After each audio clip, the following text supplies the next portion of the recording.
ரொம்ப சந்தோஷமாக இருப்பீங்கன்னு நம்புகிறேன். ஏன் எதுக்கு சந்தோஷம் அப்படின்னு கேட்குறீங்களா? உங்கள் பேங்க் அக்கௌண்ட்டில் தான் இன்றைக்கி 1000 வந்திருக்குமே. வந்திருக்கான்னு பாருங்கள். மெசேஜ் வந்திருக்கோ இல்லையோ உங்கள் ஸ்டேட்மெண்ட்டில் எடுத்து பார்த்தாலே நிச்சயமாக தெரியும் 1000 கிரெடிட் ஆகிருக்கு அப்படின்னு. அந்த 1000 எங்கேட்டு இருந்துடா வந்திருக்கு அப்படின்ற கேள்வி தானே கேட்குறீங்க.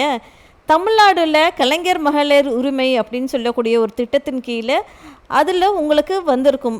அந்த திட்டத்தை கலைஞர் மகளிர் உரிமை தொகை அப்படின்னு சொல்லி பார்க்கலாம், இல்லைன்னா மதிப்பு மிகு மகளிர் திட்டம் அப்படின்ற ஒரு ஸ்கீமுக்கு கீழேயுமே உங்களுக்கு 1000 வரும். ஓகேங்களா?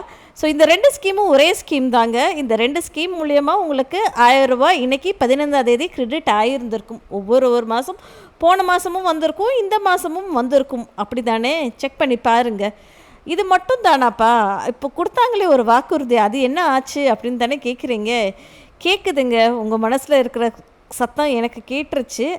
எனக்கு மட்டும் கேட்கல, அமைச்சர் ஜெகதீஸ்வரி மேம் இருக்காங்க இல்லையா, அவங்களுக்குமே கேட்டிருக்கு. அவங்க என்ன சொல்லியிருக்காங்க அப்படின்னு சொல்லி பார்த்தோன்னா, சமீபத்தில் அவங்க என்ன சொல்லியிருக்காங்க அப்படின்னு சொல்லி பார்த்தாங்கன்னா, 1000 கலைஞர் மகளிர் உரிமை தொகை வந்து உங்களுக்கு மாதந்தோறும் கிடைக்கும். அதில் எந்த ஆட்சேபனையும் இல்லை அப்படின்ற மாதிரி சொல்லியிருக்காங்க.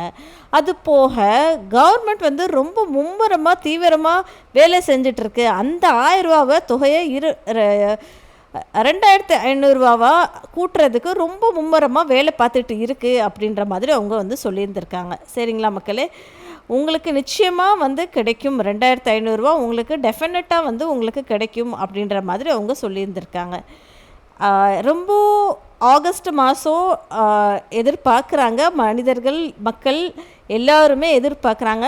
அதை நானுமே எதிர்பார்க்குறேன். அவளோட கிடைக்கும் அப்படின்றது ஒரு சின்ன நம்பிக்கை. பார்ப்போம்.